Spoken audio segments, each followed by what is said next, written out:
world. Yes, matapos magpaluhan muli sa social media, kinumpirma ni Alexa Ilacad ang pagbabati nila ni Mika de la Cruz Aguas. Ganun na, diba?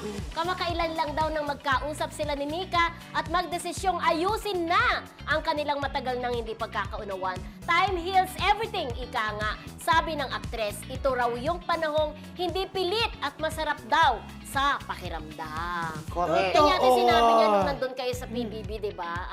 Isa siya sa mga host ng PBB Gen 11. Nakasama rin niya dyan sila Enchong D, Robin Domingo, Oo. Mene Cantiveros, and of course, Bianca Gonzales. Bianca Bianca Umali.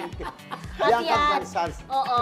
Kasi alam naman natin, di ba, na parang nagkaroon ng medyo, alam naman natin yung ugnayan ng tatlo, magkakababata sa Going Going Bulit. Bulit. Tapos nagkaroon ng mutual understanding sa Alexa at saka si Mika. Mika.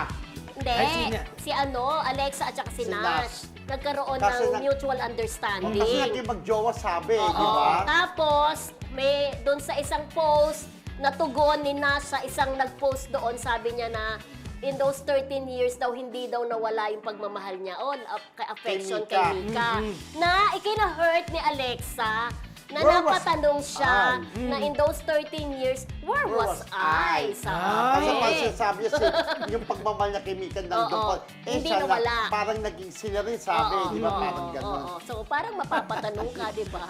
In those 13 years, Oo. where was I, di ba? Pero maganda, tapos nakapag-usap na sila. Dahil syempre, At okay apektado rin si Mika nung nangyari kay Nas at saka magkakaibigan sila sa Oo. Going Bulilit. Na ano pa, di ba? Parang nadamay pa si Charlene Gonzales, Charlene Gonzales, Charlene Charlene San San Pedro. Pedro. Nahahawa ako sa'yo, na sinasabing mas kumampi daw kay Nash kesa daw kay Alexa. Natutog na magkaibigan din Na sila. magkaibigan din sila. O ngayong bati na Oo. sila, sigurado, kukunin siya Sana Nina. maging okay na rin si Nash.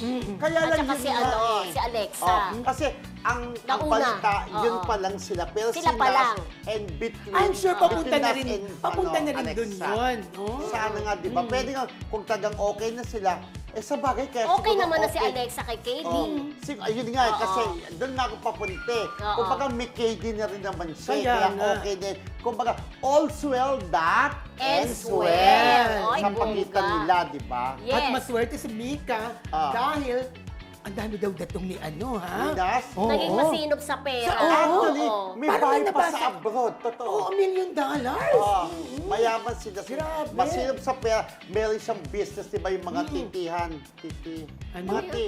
Ano Mga yun? ti. Ah, Tea. mga tea. Tsaa. Oo, tsaa. Siyempre, agam bigyan mga titihan. Ti, ganun. Hindi.